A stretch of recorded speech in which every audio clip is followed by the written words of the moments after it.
I was watching Ade's video on this today, and he was talking about, is there a debate for Daniel Dubois being ahead of Tyson Fury in the latest Ring Magazine rankings? Now, when you look at heavyweight rankings across the sanctioning bodies, you take those rankings very much so with a grain of salt. And I'll tell you why. Without even looking, I know that the WBA had Mike Perez. I think that he was in the top six of their rankings at heavyweight. Do you realise he's not fought a heavyweight in the last couple of years? His wins have been a cruiserweight, but somehow he's ranked a heavyweight.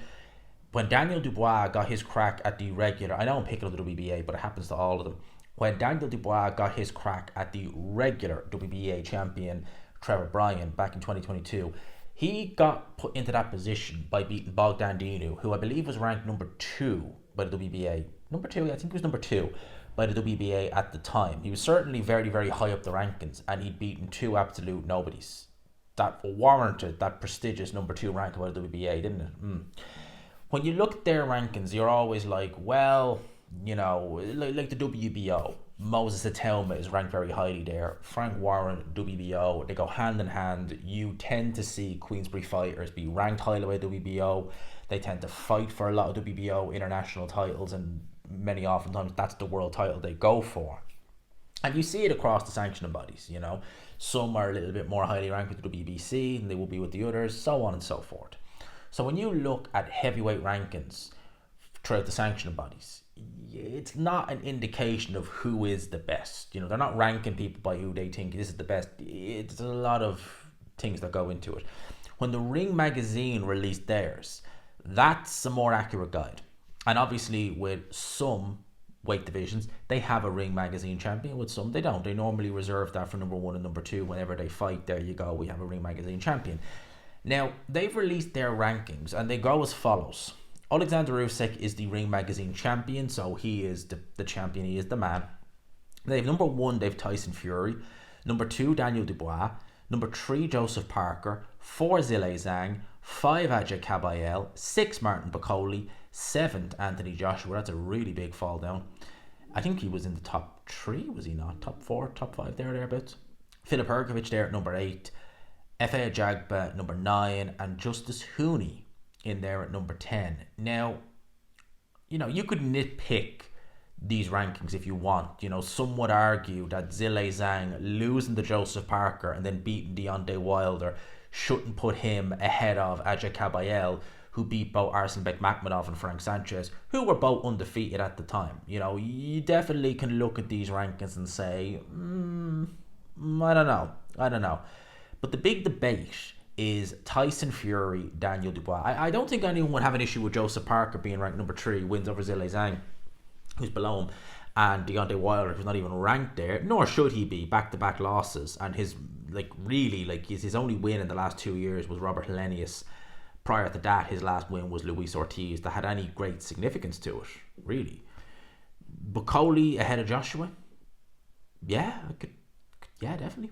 Jared Anderson took his scalp. Hrgovic, that loss to Dubois is aging quite well. It's aging quite well. Jagba's done not an amazing amount lately. And again, Justice Hooney, I thought he looked... I've never really rated Justice Hooney, to be honest with you. Especially against Kevin Ray, and I thought he looked very, very poor. I expect these rankings to change over time, but they definitely will. Certainly the latter kind of end of it is going to definitely change. But again, as I said, the big debate is Fury and Dubois.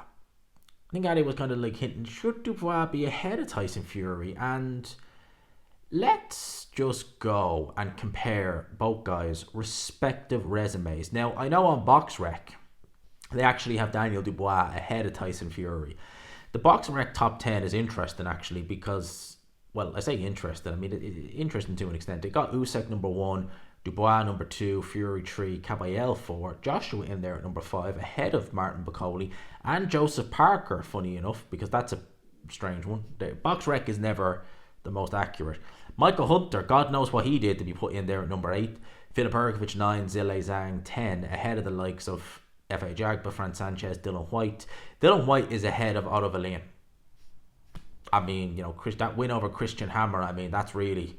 That's the kind of win you want to brag about, isn't it? That'll shoot you up the BoxRec rankings, won't it? But when you look at the rankings on BoxRec, you're kind of, yeah, there's a few more head scratching. But Dubois is ahead of Fury there. It means nothing really because it's only BoxRec. But when you look at Dubois, what he's done lately, I mean, Hrgovic and Miller. You know, Jarrell Miller, that win is aged not too bad because although Miller, it's a draw against Andy Ruiz, I thought Miller did enough to win. I personally felt that Jarrell Miller did enough to win. I'm not someone who likes Jarrell Miller particularly, but I thought he did enough to win. Maybe some would argue that the draw is karma for the multiple failed PED tests and seemingly unwilling to take any responsibility. But he did a good performance against Andy Ruiz, former heavyweight champion of the world. Filip Hrgovic was undefeated going into this Dubois fight, and he was interim champion with the IBF. He hadn't looked amazing, to be fair, as of late, but he still did get a win over Zhilei Zhang. He beat Dempsey McKean in the last round. Is there even point any joking? You know, I mean, he beat the ATG, the gold standard in Mark Demori, in a round. You know, he joins the select groups of people like David Hay in knocking out Mark Demori in a round. Dude, that's a great win to have on your scalp. But in reality, Hrgovic, they're not bad wins. I mean, Zhilei Zhang's a good win, but it's a disputed win. And that's the thing. Against Dubois, he did way better than Anthony Joshua. You know, if Joshua had started like Hrgovic did, or fought kind of a bit like Hrgovic did, God knows what might have happened, but he didn't. That loss for Hrgovic is aging well, and the performance he did is aging quite well when you see what Dubois has done. And, you know, Miller, okay, jury's still out on how good he can really be, but the Ruiz fight, you could say Ruiz was a bit over the hill, fair enough. But Miller impressed a lot of people with that. Hrgovic, again, based off the Dubois performance, a lot of people really do think, okay, it's going to be interesting to see what he's going to look like now because he done very well against Dubois. They're Dubois' last two wins. Now, obviously he's lost to Alexander Usyk, but that was over a year ago. In comparison to Tyson Fury, he obviously lost his last fight to Alexander Usyk, so some would feel that that should demote him, maybe still in the top 5, but it shouldn't have him number 1 ranked. I know he's going straight back in for an immediate rematch, but nevertheless, that still should bring him down a little bit. And then you look at his past resume. I mean, you want to talk about, okay, so you want to talk about the previous 2 wins, right? Losses not included. Francis Ngannou, Derek Chisora. Francis Ngannou, Derek Chisora, Jarrell Miller, Filip Hrgovic. But you know, that's what I got to say on that one. You know, Francis Ngannou, Derek Chisora. How did they weigh up against Filip Hrgovic and Jarrell Miller? Yeah. It's like literally Labour support pre-election, Labour support now everyone else. That's kind of how it is. That's kind of what it's like. I wouldn't put Fury ahead of Dubois based upon those 2 performances. But what I would say is probably because he's going straight back in with Usyk and the Ring magazine title will be on the line. Now, as far as I'm aware, it's always going to be on the line as long as Usyk has it in terms of, you know, who he's fighting, stuff like that. Maybe that's why. Certainly the case is there for Daniel Dubois. And as well as that, Daniel Dubois is a champion. Tyson Fury isn't. And he can't hold on to that whole lineal title anymore because now he's officially, whatever it was worth, that's gonzo. Daniel Dubois is the only other champion apart from Alexander Usyk. And as I said, 2 very good wins over 2 previously undefeated guys. He beat Tyson Fury, a guy who made his pro debut, made hard work of it too.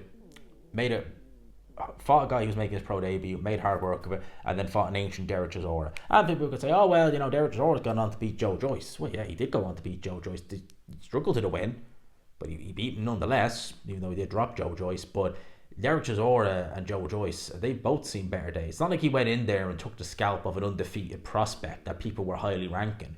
This is the Joe Joyce who was knocked out twice. Stopped by Zhilei Zhang in the first fight on cuts, and then ironed out in the rematch badly. So yeah, he didn't be a peak firing on all cylinders Joe Joyce. He certainly didn't do that. The question there, you could ask the question, and I would argue that maybe, yeah, Dubois probably should be ranked higher in the Ring magazine rankings just based upon recent form. If that's how you're going to go about the rankings, recent form and losses, you know, and if you want to rank recent form and losses as well, you know, Dubois should be higher because he, albeit lost to Alexander Usyk, but he got two very good wins over two undefeated guys who were both contenders and are both live in the heavyweight division. Whereas Fury lost to Alexander Usyk, yes, but he also beat a guy making his debut and a guy who had over 10 losses at the time. And again, you want to nitpick as well, Anthony Joshua, he beat a guy who was making his second professional fight before losing to Daniel Dubois, but then beat Notto Valian, who was ranked at the time. I think he was highly ranked. I think he was number 2 by the IBF, having just won an eliminator against Gassiev. That's still a better win on paper, certainly at that point in Valian's career, than Chisora when Fury beat him. So you want to be really fair, you could say that. So there is a debate, certainly, and I would definitely be debating that, yeah, Dubois probably should be ranked higher than Tyson Fury, based upon recent form.